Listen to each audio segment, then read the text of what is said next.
Hello बच्चों, आज के इस वीडियो में हम लेकर आए हैं आप सभी के लिए क्लास 12 वालों के लिए इंटरमीडिएट एग्जामिनेशन 2024 वार्षिक परीक्षा छात्रों के लिए फिजिक्स का, यहाँ पे भौतिक शास्त्र का काफ़ी इंपॉर्टेंट एमसीक्यूज टाइप क्वेश्चन जो आप सभी के एग्जाम्स में जो ओएमआर शीट में पूछा जाता है प्रश्न, ठीक है, 50% ऑब्जेक्टिव वाला, उसी का हम लोग यहाँ पे मॉडल सेट क्वेश्चंस करने वाले हैं। काफ़ी इंपॉर्टेंट यहाँ पे क्वेश्चन सेलेक्ट किया गया है जो आप सभी के एग्जाम्स के लिए काफ़ी इंपॉर्टेंट है। और यहाँ से जितने भी क्वेश्चन मैं बताऊंगा वो सारे के सारे आप सभी के एग्जाम्स में हूबहू भी देखने को मिल सकते हैं, क्योंकि ये सारे इंपॉर्टेंट है और चुना हुआ प्रश्न है। ठीक है, तो अंत तक सभी देखना, वीडियो को लाइक कर लेना, चैनल को सब्सक्राइब कर लेना और शेयर जरूर कर दीजिएगा अपने दोस्तों में भी। और कमेंट्स करके बताना इस तरीके के और वीडियो अगर चाहिए तो, और किसी भी तरह का दिक्कत आती है तो जरूर कमेंट्स करना सारे। ठीक है, टोटल 70 ऑब्जेक्टिव रहेंगे जिसमें से आपको सिर्फ और सिर्फ 35 का जवाब देना है, 50% ऑब्जेक्टिव। और 20 लघु उत्तर रहेंगे जिसमें से 10 का जवाब देना है। 6 आपका दीर्घ उत्तर रहेंगे जिसमें से 3 का जवाब देना है। ठीक है, समय दिए जाएंगे 3 घंटे 15 मिनट। टोटल पूर्णांक रहेंगे 70 मार्क्स का, क्योंकि 30 मार्क्स का प्रैक्टिकल होता है फिजिक्स में क्लास 12 में। तो चलिए एक एक प्रश्न को देखते हैं हम लोग। और भी काफ़ी सारे क्वेश्चंस का प्रैक्टिस सेट करना चाहते हैं तो ये ऑफिशियल वेबसाइट है starkstudypoint.com। गूगल पे लिखना, लिंक आपको वीडियो के डिस्क्रिप्शन में दे दूंगा। यहाँ पे लाखों छात्र पढ़ रहे हैं तो आप भी जाके पढ़िए, यहाँ पे गूगल पे सर्च करना है, ये इसी चैनल का ऑफिशियल वेबसाइट है। ठीक है, तो चलिए हम लोग बिना किसी देरी के स्टार्ट करते हैं। आज का ये पहला प्रश्न आप सभी के सामने कहा गया है कि विद्युत चुम्बकीय तरंग के संचरण की दिशा जो होती है वो क्या होती है। बहुत ही इंपॉर्टेंट है, स्टार लगा लो। ये प्रश्न पूछा जाता रहा है प्रीवियस ईयर्स में कई बार, लगातार हर बार। ठीक है, कहा गया है कि विद्युत चुम्बकीय तरंग के संचरण की जो दिशा होती है वो क्या होता है। ई वेक्टर के समानांतर, बी वेक्टर के समानांतर, बी क्रॉस ई वेक्टर के समानांतर, या फिर ई क्रॉस बी वेक्टर के समानांतर। तो देखिए विद्युत चुम्बकीय तरंग के जो संचरण की दिशा होती है ये आपको ई क्रॉस बी वेक्टर के समानांतर होती है। क्या होता है, E vector cross B vector के समानांतर। ठीक है, पैरेलल होती है। ऑप्शन नंबर आपको एक का डी के साथ चलना है। बहुत ही इंपॉर्टेंट था ये, आपको याद रखना पड़ेगा ये प्रश्न को। ठीक है, उत्तर को।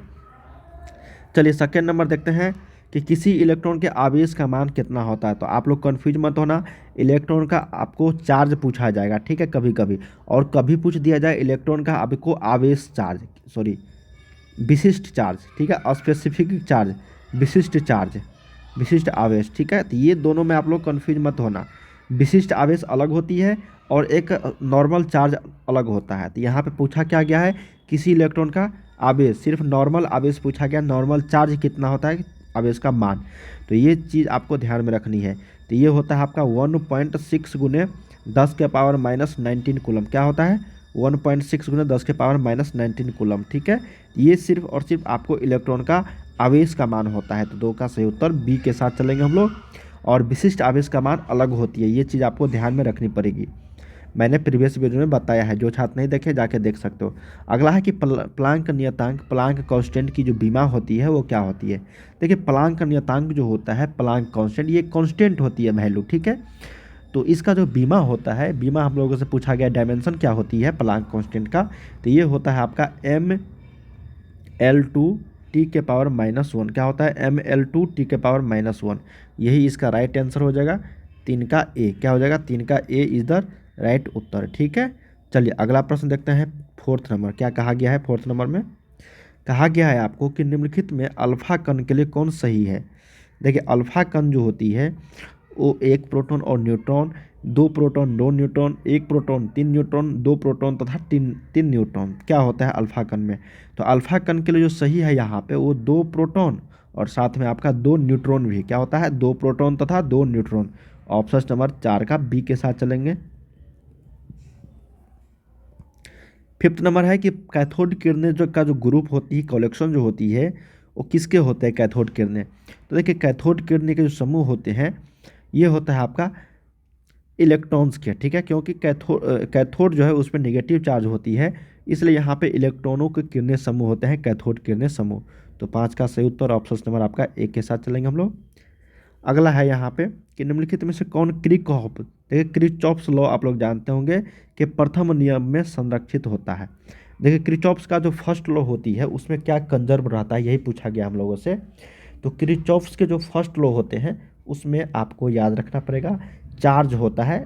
ठीक है, संरक्षण मतलब चार्ज कंजर्व रहता है, उसमें आवेश संरक्षित रहता है। तो ऑप्शन नंबर 6 का बी। चलिए 7 नंबर देखते हैं कि निम्नलिखित में से कौन सा सही है। सही है का मतलब 1 किलोवाट घंटा, KWH का मतलब क्या हुआ यहाँ पे, किलोवाट घंटा का मान जो है किसके इक्वल के बराबर है, वो सही है इन चारों में से। देखिए 1 किलोवाट घंटा जो बराबर होता है वो 3.6 गुने 10 के पावर 6 जूल के बराबर होता है। क्या होता है, 10 के पावर 6 जूल, और साथ में 3.6 से मल्टीप्लाई। तो यहाँ पे देखते हैं ऑप्शन नंबर ए में ही है ये सारा चीज़। 1 किलोवाट बराबर 3.6 यहाँ पे है, लेकिन ये 3.6 यहाँ पे नहीं है, तो ये गलत हो जाएगी। तो यहाँ पे ऑप्शन नंबर 7 का ए यहाँ पे सही उत्तर हो जाएगा। चलिए 8 नंबर देखते हैं कि आदर्श वोल्ट मीटर होता है उसका प्रतिरोध क्या होगा। देखो बच्चों, resistance of an ideal volt meter. तो आइडियल वोल्ट मीटर, आदर्श वोल्ट मीटर का जो प्रतिरोध होता है वो आपको याद रखना पड़ेगा, अनंत होता है। क्या होता है, अनंत होती है, इन्फिनिटिव होती है, इनफाइनाइट। 8 का डी। चलिए 9 नंबर देखते हैं कि स्व प्रेरकत्व का एसआई मात्रक क्या होता है। देखिए स्व प्रेरकत्व का एसआई मात्रक बहुत ही इंपॉर्टेंट है। सेल्फ इंडक्टेंस का जो मात्रक होता है वो हेनरी होता है। क्या होता है, Henry. Option number D correct हो जाएगा। अगला देखते हैं कि प्रत्यावर्ती परिपथ में 220 वोल्ट का शिखर मान क्या होता है। देखिए प्रत्यावर्ती परिपथ में 220 वोल्ट का शिखर मान जो होगा वो कितना होगा। तो हम लोग जानते हैं दोस्तों, शिखर मान जो होता है, देखो शिखर मान जो होता है ये फॉर्मूला होता है, शिखर मान बराबर प्रत्यावर्ती धारा, ठीक है, प्रत्यावर्ती धारा गुण्य √2 होता है। ठीक है, क्या होता है, गुण्य √2। तो प्रत्यावर्ती परिपथ में कितना मान दिया है, 220, और साथ में आपको √2 लगाना है, तो ये हो जाएगा 220 √2। ये फार्मूला होती है, इसको याद रखनी पड़ेगी। शिखर धारा का मान जो होता है वो प्रत्यावर्ती धारा गुणे √2 होता है। ठीक है, अगर प्रतिवर्ती धारा पूछा जाएगा तो आपको उल्टा हो जाएगा। यहाँ पे अगर प्रत्यावर्ती धारा पूछा जाता, प्रत्यावर्ती धारा का मान, तो ये होता है शिखर धारा का मान शिखर बटा √2, शिखर बटा में √2 हो जाता है। ठीक है ना, तो ये चीज़ आपको ध्यान में रखनी पड़ेगी। चलिए अगला देखते हैं 11 नंबर। यहाँ पे 10 का क्या होगा, बी करेक्ट हो जाएगा। निम्नलिखित में से कौन सा व्यंजक विद्युत शक्ति के लिए सही है। तो हम लोग जानते हैं विद्युत शक्ति के लिए जो फॉर्मूला होती है वो होता है आपका V बराबर P। क्या होता है, P बराबर VI। P बराबर होता है VI, लेकिन हाई नहीं है ऑप्शंस में। तो हम लोग एक चीज़ जानते हैं, V बराबर IR। ठीक है, तो यहाँ पे हम लोग क्या करेंगे, I का मान निकालेंगे, तो I का मान हो जाएगा यहाँ पे V बटा में R हो जाएगा ना। इस I को R को नीचे लेकर आएंगे तो P बराबर V को रहने देंगे, I के जगह पे क्या रखेंगे, V अपॉन R। तो V गुने V कितना हो जाएगा, V² अपॉन R। तो P का वैल्यू क्या आ गया, V² अपॉन R। तो यही इसका भी ये फार्मूला हो सकता है। तो ऑप्शन नंबर यहाँ पे सी जो है ये करेक्ट है। ठीक है, समझ में आया ना, सिंपल क्वेश्चन था ये, आपको बस समझना था। चलिए अगला प्रश्न देखते हैं कि कांच के समानांतर सतह की पट्टी का फोकस दूरी कितनी होती है। देखिए कांच के समानांतर सतह की जो पट्टी का फोकस दूरी होता है ये आपका अनंत हो जाएगी। जब भी समानांतर सतह आ जाएगा ना तो आपको प्रतिबिंब बने, फोकस दूरी बने, अनंत आपको लगाना है। तो 12 का बी। 13 देखते हैं, रचनात्मक व्यतिकरण के लिए कलांतर जो होता है वो कितना होता है। देखिए रचनात्मक व्यतिकरण के लिए जो फेज डिफरेंस होती है यही आपको बताना है। ये होता है फाई बराबर 2n पाई। क्या होता है, 2n pi. Option number A का सही उत्तर हो जाएगा यहाँ पे 13 का ए। चलिए 14 नंबर देखते हैं कि जल के लिए क्रांति कोण कितना होता है। कल ही मैंने आपको बताया था, जल का, हीरा का और कांच का, तीनों का बताया था मैंने। तो आपको याद रखनी पड़ेगी, यहाँ पे जल का पूछा गया है तो जल का आप लोग को बताना है। 48.75 डिग्री होती है, 48.75, 14 का डी यहाँ पे होगा। चलिए 15 देखते हैं कि यदि हवा में प्रकाश का वेग VA और पानी में प्रकाश का वेग VW होता, देखिए हवा में प्रकाश का वेग और पानी में प्रकाश का वेग इसमें किस में ज़्यादा होगा, ठीक है, या फिर बराबर होगा। तो आपको याद रखना पड़ेगा भी, जो प्रकाश का वेग होगा वो एयर में ज़्यादा होगा, किससे, वाटर से, क्योंकि डेंसिटी वहाँ पे कम होगी। तो यहाँ पे ऑप्शन नंबर बी करेक्ट हो जाएगा। 15 का क्या होगा, बी। ठीक है, स्वाभाविक है कि हवा में प्रकाश का वेग ज़्यादा होगा और पानी में कम होगी। चलिए 16 देखते हैं कि प्रकाश के अपवर्तन में निम्नलिखित में से कौन भौतिक राशि नहीं बदलती है। तो प्रकाश के जो अपवर्तन होगा तो उस समय आवृत्ति उसकी नहीं बदलेगी। ठीक है, बाकी सारा बदल जाएगा, लेकिन भौतिक राशि आवृत्ति जो होती है वो नहीं बदलती है। तो 16 का डी। चलिए 17 देखते हैं कि पतले प्रिज्म द्वारा न्यूनतम विचलन कोण। इतना बार ये क्वेश्चन पूछ लिया गया है कि आपको देखते ही लगा देना चाहिए कि म्यू माइनस वन इंटू ए क्या होता है, म्यू माइनस वन इंटू ए, तो 17 का सही उत्तर क्या हो गया, सी। ठीक है, जहाँ पे म्यू जो है ये अपवर्तनांक है, क्या है, अपवर्तनांक, और ए क्या है यहाँ पे, प्रिज्म कोण है, क्या है, प्रिज्म कोण। चलिए अगला देखते हैं 18 नंबर का। उत्तल लेंस की फोकस दूरी 1 मीटर है तो इसकी शक्ति जो होगी, तो 1 मीटर है तो 1 डायोप्टर होगा, क्या होगा, 1 डायोप्टर। ठीक है ना, तो ऑप्शन नंबर 18 का सी, क्योंकि हम जानते हैं हम लोग पी बराबर क्या होता है 1/f, या फिर एफ बराबर 1/p। तो पी शक्ति पूछा गया था ना, पावर, तो 1, और एफ कितना दिया है 1, तो ये 1/1, तो पी का मान 1 डायोप्टर हो जाएगा, क्योंकि डायोप्टर से हम लोग मापते हैं पावर को। हाइड्रोजन वर्णक्रम की कौन सी श्रेणी दृश्य भाग में पड़ती है, बहुत ही इंपॉर्टेंट है ये। हाइड्रोजन वर्णक्रम की कौन सी श्रेणी दृश्य भाग में पड़ती है, उसका नाम है आपको बामर सीरीज, क्या है, बामर सीरीज, ऑप्शन नंबर 19 का ई। 20 है कि किसी ऊंचाई ट्रांसफार्मर में यदि प्राइमरी और सेकेंडरी कुंडली में क्रमशः N1 और N2 लपेटे हैं तब क्या होगा, बहुत ही इंपॉर्टेंट है और लगातार प्रश्न पूछा गया है। तो सेकेंडरी का ज़्यादा होता है N2 N1 से, तो 20 का सही उत्तर ऑप्शन नंबर बी हो जाएगा यहाँ पे।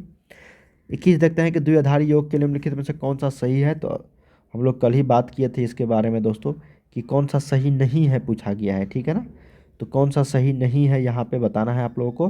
तो ये 0 + 0 0, 0 + 1 कितना होगा 1, 1 + 0 1, और 1 + 1 1 ना होके क्या होता है, देखो 1 + 1 ना होके ये 10 के बराबर होता है। ठीक है ना, 1 + 1 कितना होता है 10। तो यहाँ पे ऑप्शन नंबर डी जो ये गलत है, सही नहीं है पूछा गया था, नोट करेक्ट, यही ऑप्शन जो है करेक्ट नहीं है। ठीक है ना, ऑप्शन नंबर 21 का डी। चलिए 22 देखते हैं कि निम्नलिखित में से कौन सा सही है। तो बाइनरी से डेसिमल में दिया गया है, बाइनरी से डेसिमल, बाइनरी से डेसिमल, डेसिमल मतलब 10, बाइनरी मतलब 2। ठीक है ना, तो यहाँ पे चलिए निकाल लेते हैं हम लोग बाइनरी से डेसिमल में।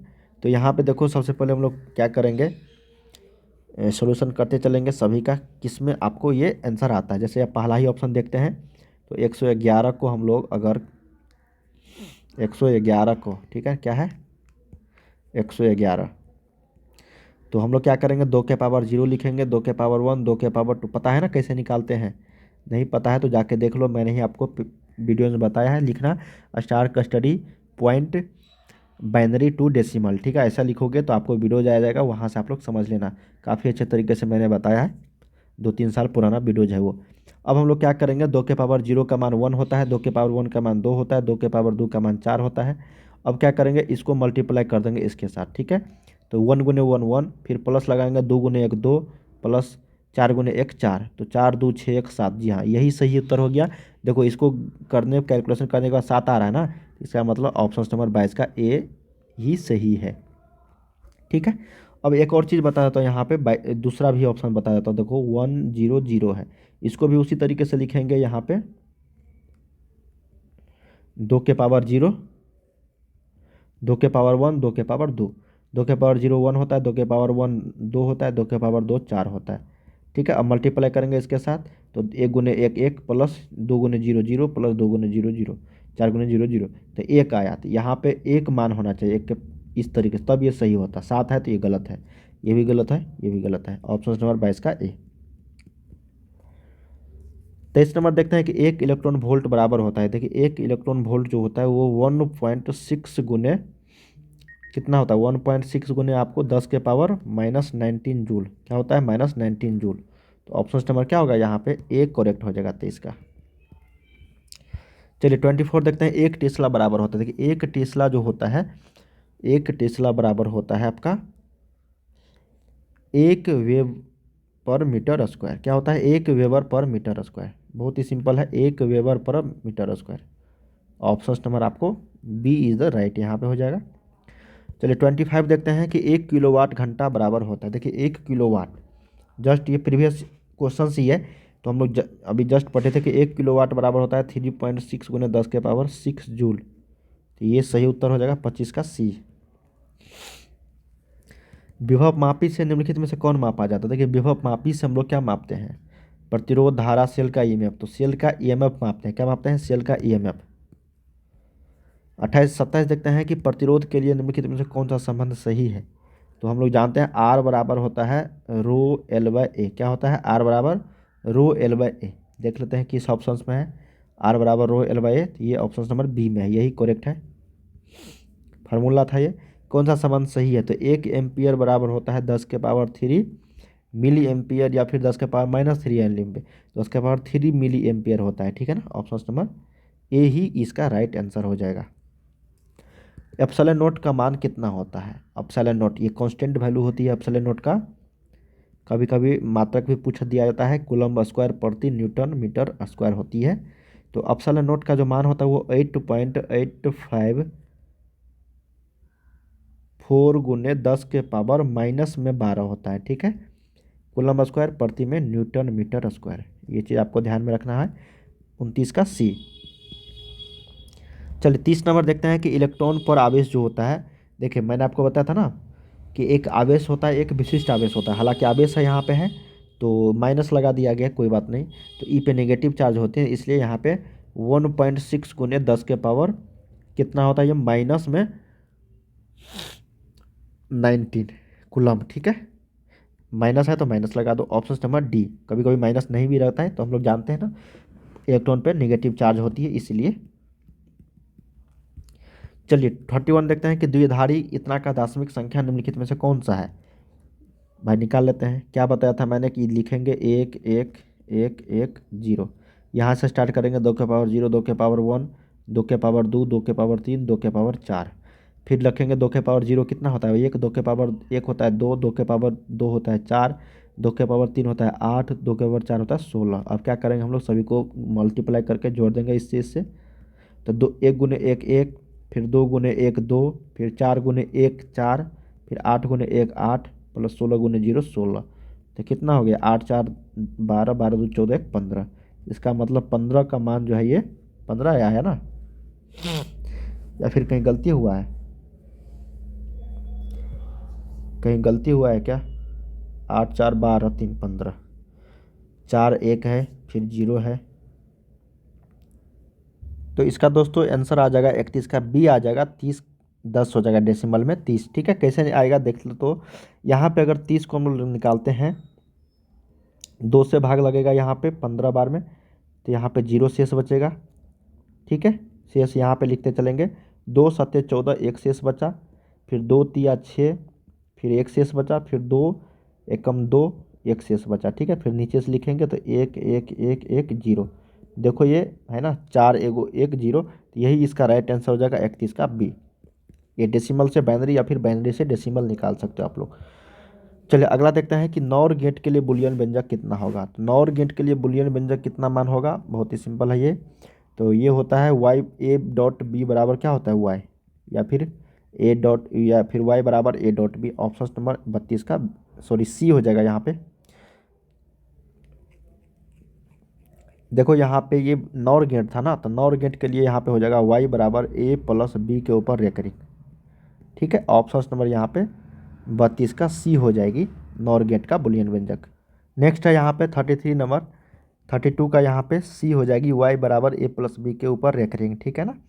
अगला है कि मूल अवस्था में हाइड्रोजन परमाणु की जो ऊर्जा होती है वो कितनी होती है। तो मूल अवस्था में हाइड्रोजन परमाणु की जो ऊर्जा होगी वो माइनस में 13.6 इलेक्ट्रॉन वोल्ट होती है। 33 का डी यहाँ पे राइट आंसर हो जाएगी। 34 देखते हैं क्या कहा गया कि अल्फा कण जो होता है वो क्या होता है। देखिए अल्फा कण जो होता है वो हीलियम नाभिक होती है। ऑप्शन नंबर सी 34 का इंपॉर्टेंट है, ये प्रीवियस ईयर में पूछा गया है। नेक्स्ट है कि तेज़ी से चलने वाला इलेक्ट्रॉन जो होता है वो कौन सा पार्टिकल होती है, कौन सा रेज होती है। तो तेज़ी से चलने वाला जो इलेक्ट्रॉन होता है वो होता है आपका बीटा रेज। क्या होता है, बीटा किरणें। ऑप्शन नंबर बी यहाँ पे सही उत्तर हो जाएगा 35 का। तो हम लोगों ने यहाँ पे 1 से लेकर 35 तक क्वेश्चंस किए हैं जो आप सभी के एग्जाम्स के लिए काफ़ी इंपॉर्टेंट थे। तो आप सब जरूर इस तरीके के प्रश्न को काफ़ी अच्छे तरीके से पढ़िएगा, और आप लोग को एग्जाम्स में यहाँ से कई सारे प्रश्न देखने को मिलेंगे। इस वेबसाइट की मदद से तैयारी कर सकते हो। वीडियो के डिस्क्रिप्शन में लिंक दिया गया है, या फिर गूगल पे जाके सर्च कर सकते हो starkstudypoint.com, आप लोग को मिल जाएगा सारा प्रश्न। ठीक है, चलिए मिलते हैं अगले वीडियो में, तब तक के लिए आप लोग पढ़ाई करते रहिए। बाय बाय सभी को।